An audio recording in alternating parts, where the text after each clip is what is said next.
Olhando para o céu noturno com centenas de estrelas ali dentro, nos parece que elas estão distribuídas mais ou menos uniformemente. Acreditava-se anteriormente que galáxias e aglomerados de galáxias estão distribuídos de forma uniforme no universo, como uva passas num bolo, onde cada destaque é um aglomerado ou superaglomerado de galáxias.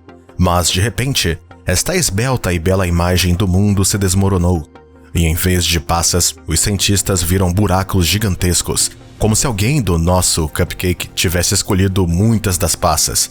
Que tal o vazio do tamanho de 2.953.000.000 de anos-luz? Como se formaram estes enormes espaços onde não há quase nada? E qual a distância que nos separa da formação tão sombria mais próxima?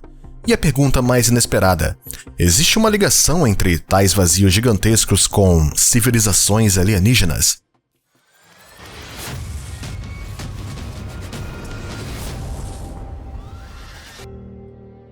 Os buracos negros no universo foram descobertos pela primeira vez em 1978 por Stephen Gregory e Leonard A. Thompson no Observatório Nacional do Pico do Kit.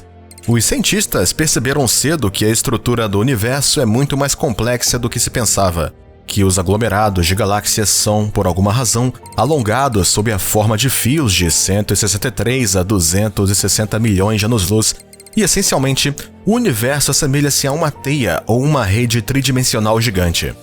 Ah, se soubéssemos quem teceu ela!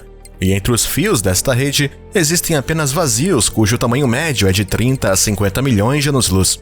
Mas não antes de os cientistas terem desenhado uma nova imagem do mundo para si próprios, passando do cupcake para a teia do que o universo deu um novo golpe. E em 81 foi descoberto um vazio na constelação Bootes, cujo tamanho era de 330 milhões de anos-luz, e isto é 0,27% do tamanho do universo, que hoje é de 93 bilhões de anos-luz. Como se formaram tais vazios gigantescos? A formação deles foi explicada. Para fazer isso, tivemos que envolver matéria escura. De acordo com o modelo padrão da evolução do universo, os fios galácticos formam-se e seguem ao longo de fluxos de matéria escura em forma de rede. Assume-se que esta matéria escura é responsável pela macroestrutura do universo. A matéria escura atrai gravitacionalmente matéria bariônica, e os astrônomos observam esta matéria sob a forma de paredes e fios de superclusas galácticas. Isso explica facilmente o aparecimento de vazios. As estrelas são atraídas por matéria escura, a concentração de estrelas e galáxias perto de fluxos de matéria escura aumenta, e onde não há fluxos, ela cai. Isso é similar a migalhas de ferro sendo atraídas por um campo magnético em um papel. Também são agrupados ao longo de linhas magnéticas e estas linhas se tornam visíveis. Mas isto explica a formação de vazios entre as linhas galácticas. Mas como surgiram os vazios cujo tamanho excede essas linhas? Afinal, o mesmo vazio na constelação Bootes é uma área única. Em primeiro lugar, tem uma forma esférica quase perfeita. Em segundo lugar, está realmente quase vazio. Inicialmente, apenas 8 galáxias podiam ser encontradas nela, mas outras observações revelaram 60 galáxias numa vasta extensão de mais de 1/4 de bilhões de anos-luz. Segundo o astrônomo Greg Aldering, se a nossa galáxia, a Via Láctea, estivesse no centro do vazio Bootes, só teríamos aprendido sobre a existência de outras galáxias nos anos 60 do século XX, quando apareceram telescópios poderosos com diâmetros de espelho superiores a 1 metro. E o céu noturno acima de nós não seria tão bonito, pontilhado de muitas estrelas brilhantes. Haveria um par de estrelas num céu completamente negro, ou talvez não houvesse absolutamente nada. Mas se a Terra tivesse conseguido estar no supervazio Canes Venatici, então muito provavelmente não teríamos sequer um par de estrelas no céu. Neste vasto vazio, que é de 1,3 bilhões de anos-luz, existem apenas 17 aglomerados de galáxias. Além disso, estão concentradas numa região esférica com um diâmetro de 160 milhões de anos-luz, ou seja, quase 10 vezes maior que o tamanho de todo o nosso vazio. Se nos encontrarmos, por exemplo, a uma distância de 600 ou 700 milhões de anos-luz da área, seremos dotados de um céu negro. E durante muito tempo, as pessoas não saberiam que existe algo como estrelas.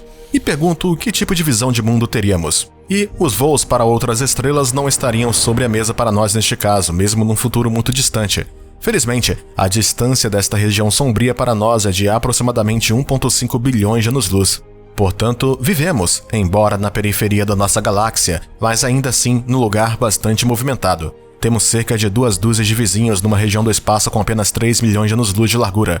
Considerando que a distância média entre as galáxias do universo é de vários milhões de anos-luz, então num espaço tão vasto como o vazio Bootes, com uma densidade semelhante, haveria cerca de 10 mil galáxias, e há apenas 60 delas.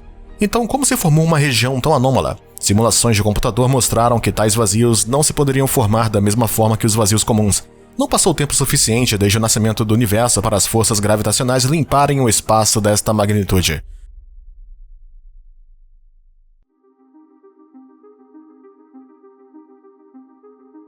Tentativas de encontrar uma explicação levaram ao desenvolvimento de uma nova teoria, sugerindo que se formam supervoids como resultado da fusão de vazios menores. Gregory Aldering notou que as galáxias vazias assumem estruturas tubulares curiosas, e isto parece ser uma pista importante. Além disso, ele sugeriu que o vazio Bootes se formou após a fusão de vários vazios menores, semelhante a como as bolhas de sabão se fundem numa grande bolha. Quanto às galáxias tubulares, então, muito provavelmente, estes são os restos dos limites entre os vazios mais pequenos.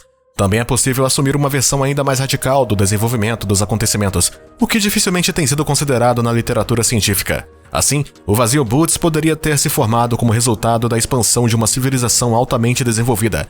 No processo de colonização, a bolha da civilização expande-se na direção do sistema nativo da civilização, que obscurece cada estrela e depois cada galáxia no seu caminho, cobrindo-a com uma esfera de Dyson, ou seja, uma esfera que absorveria toda a energia irradiada de uma estrela e a deixaria ir sobre as necessidades da civilização. Para um observador distante, parece que não há nenhuma estrela naquele lugar. Isso também poderia explicar a forma um tanto quanto esférica do vazio, dado que o vazio de Bootes está a cerca de 700 milhões de anos-luz da Terra, e que a vida inteligente no universo poderia ter surgido há cerca de 4 bilhões de anos atrás. Uma civilização tão antiga teve muito tempo para realizar este espantoso feito de engenharia cosmológica. Isso é pura especulação, mas dada a estranheza do fenômeno, a hipótese pode ser considerada. Passaram-se mais de 40 anos desde a descoberta do supervoid na constelação Bootes. Muitos outros supervoids ou vazios foram descobertos e até ultrapassaram em tamanho. Agora o supervazio na constelação Bootes ocupa apenas o modesto 71º lugar. E quem ocupa o primeiro lugar? É o supervazio LOLS Norte 13788. Já falamos sobre ele no início do vídeo, do seu tamanho, que é de quase 3 bilhões de anos-luz. Contém apenas 110 mil galáxias. Para um volume tão impressionante, é realmente apenas. E agora vamos responder à última pergunta feita no início do vídeo. A que distância está o nosso planeta, nosso sistema solar, do supervazio mais próximo de nós? A resposta é uma distância de 0 km. Estamos em um supervazio. Até agora, isso é apenas um palpite. Os cientistas encontraram discrepâncias entre as medições da constante Hubble, que caracteriza a taxa de expansão do universo utilizando variáveis de supernovas galácticas e de Cepheid e utilizando dados do fundo cósmico de micro-ondas e oscilações acústicas de bariões. No primeiro caso, a constante de Hubble era de 72 a 75 km por segundo por megaparsec. No segundo, 67 a 68. Tem sido sugerido que esta discrepância pode ser explicada pelo fato do nosso planeta estar num supervazio. As galáxias dentro do vazio experimentaram uma atração gravitacional fora do vazio, dando um valor local maior para a constante Hubble.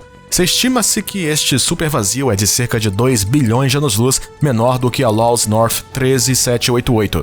É nomeado KBC Void pelos astrônomos Ryan Keenan, Amy Borger e Lennox Cowie, que o estudaram em 2013. Pensa-se que é quase esférico e contém a Via Láctea, o grupo local e a maior parte do superaglomerado Laniakea. Mas muitos cientistas acreditam que esta hipótese contradiz outros dados disponíveis e não explica completamente a discrepância nas medidas da constante Hubble. Então, estamos ou não num supervazio? E por que é que o universo se revelou tão pouco homogêneo? Por que uma estrutura tão complexa? O que será que causa isso? O que pensa sobre isso? Conte pra gente nos comentários. Se gostou desse vídeo, deixe seu like e não se esqueça de se inscrever em nosso canal. Vamos ter muito mais vídeos interessantes como este em breve.